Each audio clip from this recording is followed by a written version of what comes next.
Umesh sir BT के YouTube channel में आप लोगों का फिर से स्वागत है। आज हम लोग अध्ययन करने वाले हैं प्रश्नावली 14.2 पेज नंबर 152 का सवाल, जिसमें हमारा सवाल नंबर 1 है। 3 कापियों का कीमत 16 रुपया 50 पैसा है, तो 7 कापियों का कीमत ज्ञात कीजिए। ये हमारा सवाल है, एक विधि का सवाल है। हम इसको एक विधि के रूप में हल कर सकते हैं। ज़्यादा बात नहीं करते हुए हम लोग सीधा क्वेश्चन हल करना शुरू करते हैं।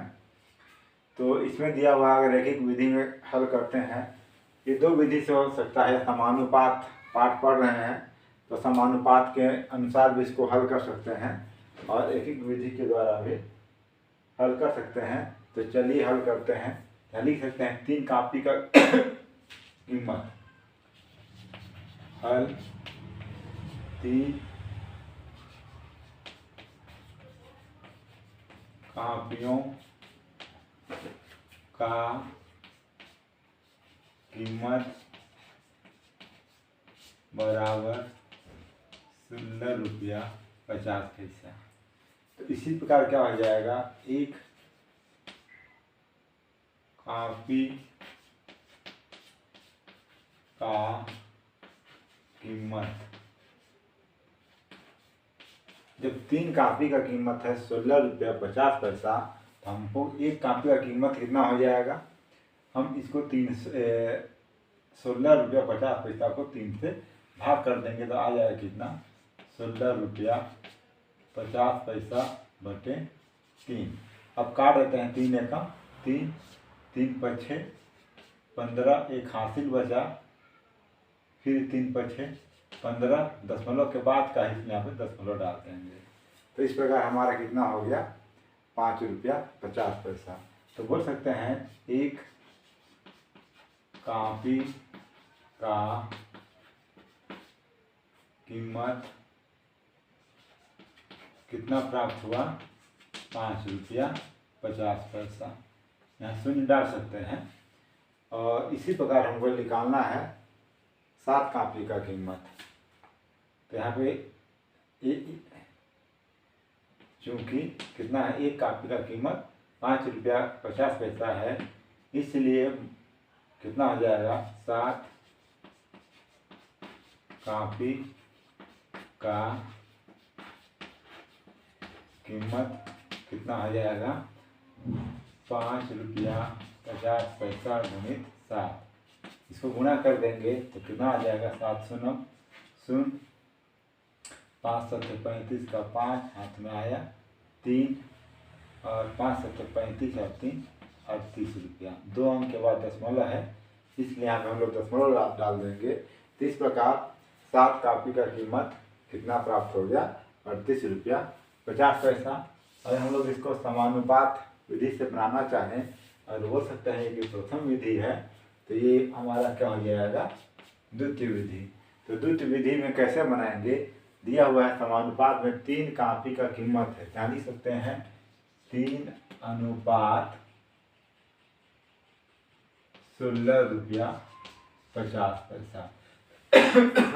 ये कापी की संख्या है और ये क्या है, उसका कीमत है। तो यहाँ हम लोग समानुपात डाल देंगे।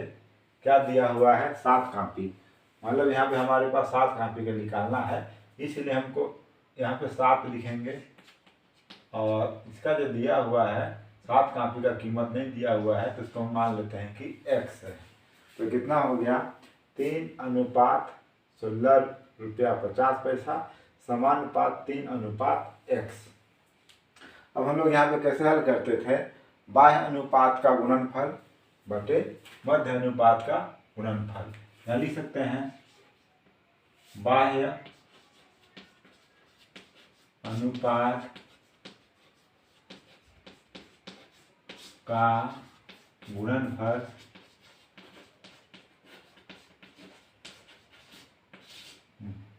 बराबर मध्य पद का गुणनफल। तो मध्य पद का गुणनफल कितना हो जाएगा, बाह्य अनुपात में आ जाएगा 3 और x, तो हो जाएगा 3 गुणित x बराबर 16 रुपया 50 पैसा गुणित 7। 3 को पक्षांतर कर देंगे तो x बराबर कितना बचेगा, 16 रुपया 50 पैसा गुणित 7 बटे 3। 3 यहाँ पक्षांतर हो गया। फिर यहाँ पे काट देते हैं, 3 एकम 3, 3 पछे 15, एक हासिल बचेगा, फिर 3 पछे 15, 3 शून्य शून्य, 2 अंक के बाद दशमलव है इसलिए दशमलव डाल दिए तो हमारा आ गया कितना, सेम वही सवाल आ गया है। आगे यहाँ पे x बराबर 5 रुपया 50 पैसा गुणित 7, तो इसको आप लोग हल कर देंगे तो कितना आ जाएगा, x बराबर सेम आ जाएगा 38 रुपया 50 पैसा। तो इस प्रकार हम लोग दोनों विधि में बना सकते हैं। आप लोग को जो भी सरल लगे आप उस विधि का प्रयोग करें। ये सब एक ही सवाल है। अब ऐसा सवाल अक्सर परीक्षा में पूछा जाता है, तो कोई भी विधि का उपयोग करके आप लोग बना सकते हैं। तो हमारा दिया हुआ है सवाल नंबर 2। ये भी एक ही विधि है। एक कार 3 घंटे में 165 किलोमीटर चलती है। तो यहाँ पे हम लोग पहला हल करते हैं, सवाल नंबर 1 दूसरे का। पहला का हल नंबर 1 क्या हो जाएगा, एक कार 3 घंटे में 165 किलोमीटर चलती है। लिख सकते हैं 3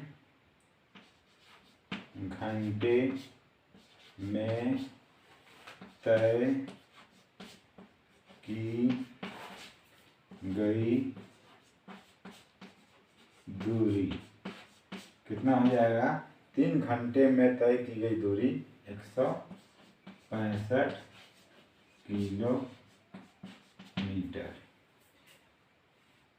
3 घंटे में तय की गई दूरी है 365 किलोमीटर। तो हम लोग चूँकि क्या बोलेंगे, 1 घंटे में तय की गई दूरी कितना हो जाएगा, 165/3। ये 3 को पक्षांतर कर देंगे तो यहाँ पे 3 आ जाएगा। फिर काट देंगे, ये किलोमीटर है। 3 एकम 3, 3 पछे 15, हासिल बचा 1, 3 पछे 15। इस प्रकार हमारे पास कितना आ गया, 1 घंटा में तय की गई दूरी 55 किलोमीटर।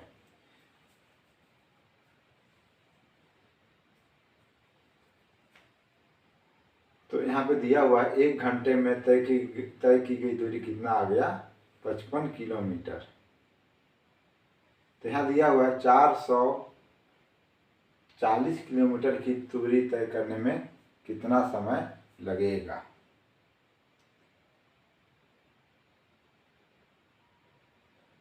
तो यहाँ पे हम लोग बोल सकते हैं सवाल नंबर 1 हिसाब से, 55 किलोमीटर चलने में लगा समय, लिख सकते हैं 55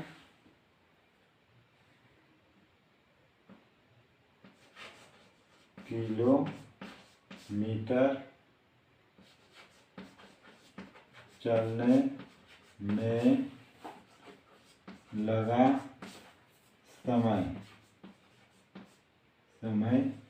कितना हो गया, 1 घंटा। इनको यहाँ पे समय निकालना है, कितना समय, यहाँ 1 घंटा हो जाएगा। तो इसलिए कितना होगा, 1 किलोमीटर चलने में लगा समय कितना हो जाएगा, ये 55 उसके नीचे आ जाएगा, 1/55 घंटा। 1 किलोमीटर 1 मीटर 55 किलोमीटर चलने में कितना लगता है, तो 1 किलोमीटर चलने में इतना समय लगेगा। यहाँ दिया हुआ है 440 किलोमीटर। तो प्रश्नानुसार हम लोग चलेंगे 440 किलोमीटर चलने में लगा समय कितना हो जाएगा, 1/55 गुणित 440। अब इसको हम लोग काट देते हैं, 11 से कट जाएगा, 11 पछे 55, 11 चौको 44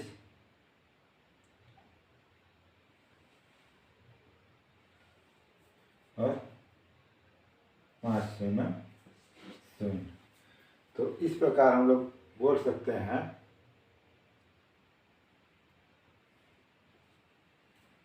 11 पछे 55, 11 चौको 44, 11 शून्य शून्य और 5 अठे 40।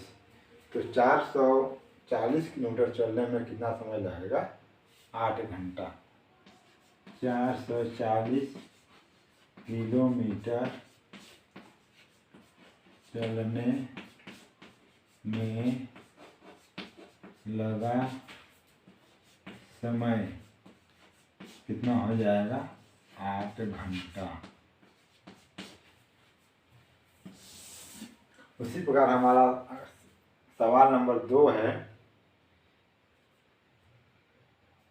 1 घंटा में तय की गई दूरी कितना है, 55 किलोमीटर। तो हम लोग सवाल नंबर 2 हल करेंगे इसी के अनुसार। 1 घंटा में तय की गई दूरी कितना है, 55 किलोमीटर। तो 1 घंटा में तय की गई दूरी बराबर 55 किलोमीटर।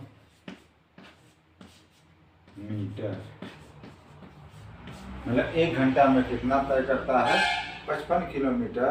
तो उसी प्रकार 6.5 घंटा हम लिख देंगे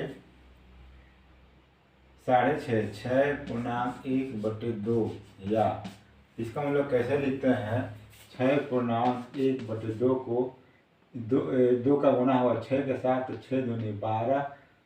तो यहाँ हो जाएगा 2 का गुणा 6 के साथ, तो 6 दूनी 12 हुआ, और अंश में 1 है, उस एक को जोड़ देंगे तो कितना प्राप्त होगा, यहाँ पे 13। तो इस प्रकार कितना हो जाएगा, 13/2, या लिख सकते हैं हम लोग 13/2 घंटा में तय की गई दूरी, तय की गई दूरी बराबर 55 गुणित 13/2। अब आगे गुणा कर देते हैं, 13 पछे 65 हाथ में आ जाएगा 6, 13 पछे 65, 65 और 6 कितना हो जाएगा, 6 5 11 71 बटे 2 दिया हुआ है, 2 से भाग कर देते हैं, 2 एकम 2,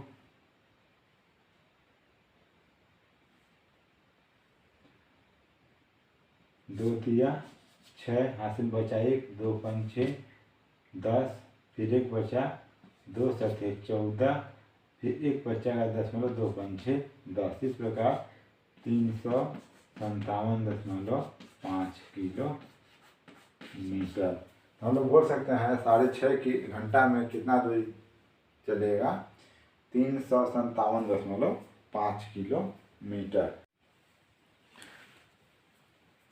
सवाल नंबर 3, 72 किताब का वजन 9 किलोग्राम है। दिया हुआ है 72 किताब का वजन 9 किलोग्राम है। तो 80 किताब का वजन ज्ञात कीजिए। हल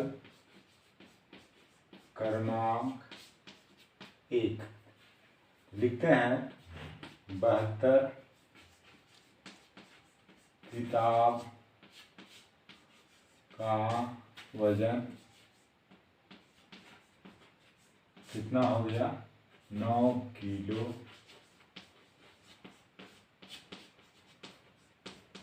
ग्राम। 72 किताब का वजन कितना दिया हुआ है? 9 किलो ग्राम।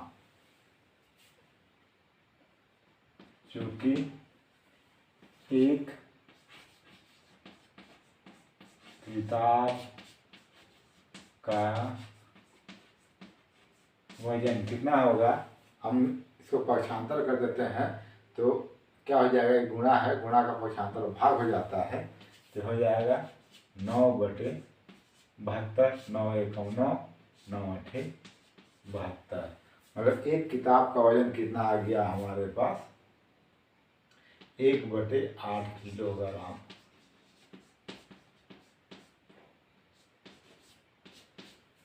हमको कितना का निकालना है? 80 किताब का। तो इसलिए क्या करेंगे? 80 किताब का वजन कितना हो जाएगा? 1/8 गुणित 80। 8 एकम 8, 8 शून्य 0। तो कितना हो गया यहाँ पे? 10। तो हम लोग बोल सकते हैं 80 किताब का वजन 10 किलोग्राम। 80 किताब का वजन कितना प्राप्त हुआ? 10 किलोग्राम। ये एक ही सवाल का सवाल था, हम इसको समानुपात विधि से भी बना सकते हैं। आप लोग ट्राई कर लीजिएगा, जो उचित लगे उसमें बना लीजिएगा। दोनों ही विधि बहुत सरल है। अब दूसरी की सवाल नंबर 2 हल करते हैं। कितनी किताब का वजन 6 किलोग्राम होगा?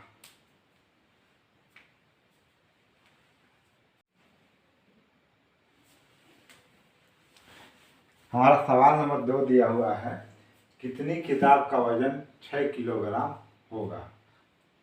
तो यहाँ पे किलोग्राम पूछा, इसलिए हम लोग उल्टा लिखेंगे। इस सवाल से थोड़ा सा उल्टा, 9 किलोग्राम बराबर 72 किताब। तो लिख सकते हैं यहाँ पे 9 किलोग्राम बराबर 72 किताब। फिर निकाल देंगे 1 किलोग्राम बराबर 72/9 किताब।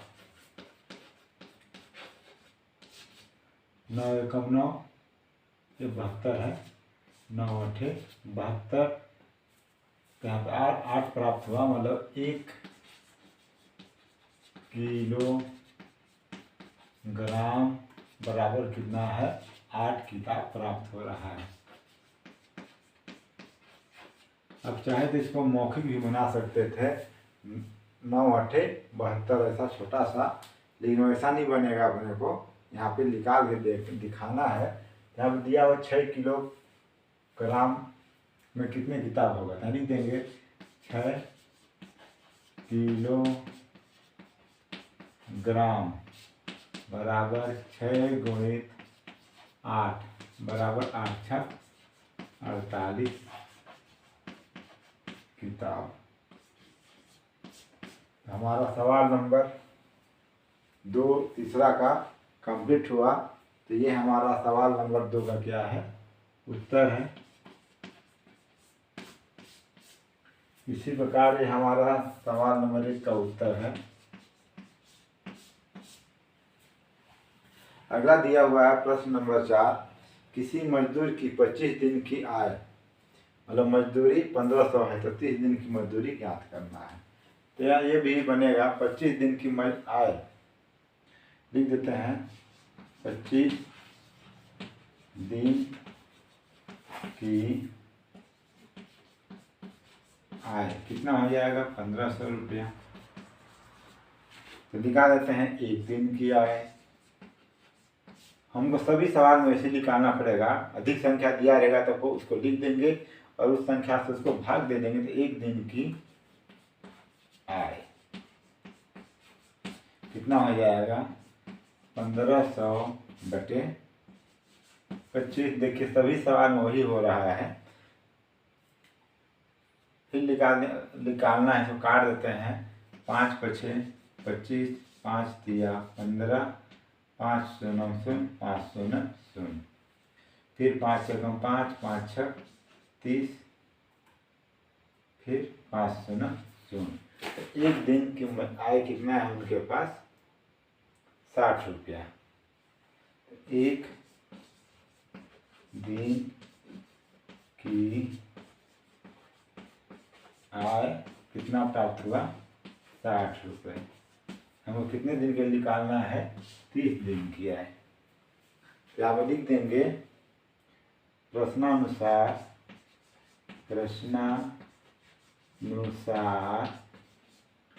30 दिनों की आय कितना हो जाएगा। जब एक दिन की है 60 रुपया तो 30 दिन का कितना हो जाएगा 30 गुणे 60 रुपया। तो गुणा कर देंगे 3 छक 18, 2 2 0 है 1 2 1 और 1 2 0 2 0 डाल दिए तो कितना हो जाएगा 30 दिन किया 1800 रुपये। हमारा सवाल नंबर 4 भी कंप्लीट हो गया और इस सवाल नंबर 4 का क्या है उत्तर।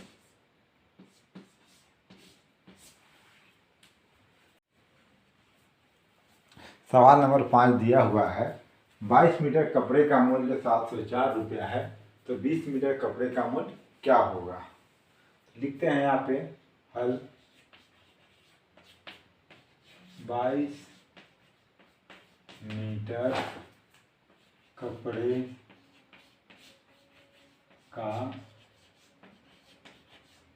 मूल्य बराबर 704 रुपये, क्योंकि 1 मीटर कपड़े का मूल्य कितना हो जाएगा 704 बटे 22। अब यहाँ पे काट देते हैं 2 एकम 2, 2 एकम 2, 2 तिया 6, हासिल बचा 1, 2 पंचे 10, 2 दूनी 4। अब यहाँ पे 11 है तो 11 से पुनः कट जाएगा। 11 एकम 11, 11 तिया 33, फिर 2 बचा 11 दूनी 22। तो बोल सकते हैं 1 मीटर कपड़े का मूल्य 32 रुपये आया।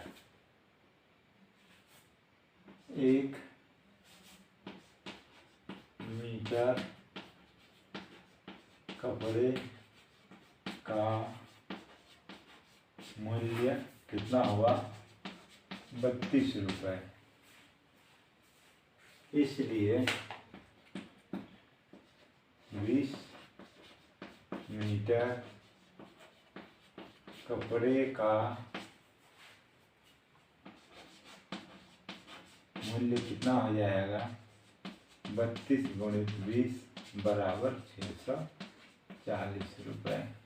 ये हमारा सवाल नंबर 5 का क्या हो चुका है उत्तर आ चुका है। अब अगला सवाल दिया हुआ है सारणी को पूरा करना है। इसमें दिया हुआ है 50 किताब का कीमत है 2500 रुपया। तो 50 किताब का कीमत है 2500। एक किताब का कीमत कितना हो जाएगा 2500 बटे 50 काट देंगे 5 एकम 5, 5 पच्चीस 25 और 0 0। तो हमारे पास एक किताब का कीमत कितना प्राप्त हुआ 50 रुपया। ये हमारे ध्यान देने योग्य बात है। तो अब हमको निकालना है यहाँ पे 75 की किताब का कीमत। हमको इसी से 75 किताब का कीमत निकालना है। तो हो जाएगा 75 किताब का कीमत कितना हो जाएगा 50 गुणित 75 गुना कर देंगे कितना हो जाएगा 5 पछे 25, हाथ में आया 2, 5 सत्ते 35, 35 2 37 है, जीरो बचा था, जीरो लिख दिए तो कितना आ जाएगा 3750। तो इस प्रकार हम लोग 75 किताब का कीमत कितना लिख देंगे 3750 रुपया। अब यहाँ दिया हुआ मूल्य है 100 रुपया। हम जान रहे हैं यहाँ पे एक किताब का कीमत कितना है 50 रुपया। तो 100 रुपया में कितना किताब आएगा 50 से कम 50, 50 यानी 100। इस प्रकार हम लोग यहाँ क्या कर देंगे 2, मतलब जो 50 दिया हुआ है उसको सीधा भाग कर दें, 100 से 50 को भाग कर दें, 5 दूनी 10। उसी प्रकार दिया हुआ है एक किताब का कीमत हम लोग को मिल चुका है 50 रुपया। इसी प्रकार से 3000 किताब का कीमत कितना हो जाएगा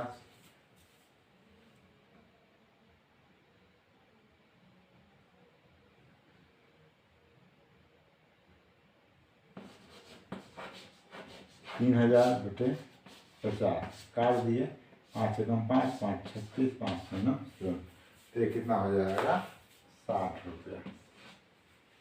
इसी प्रकार आप लोग सारणी को भी रैखिक विधि के द्वारा ही हल करके भरें ताकि सवाल गलत ना हो। अगर आप लोग को हमारा वीडियो कैसा लगता है कमेंट करके ज़रूर बताएं।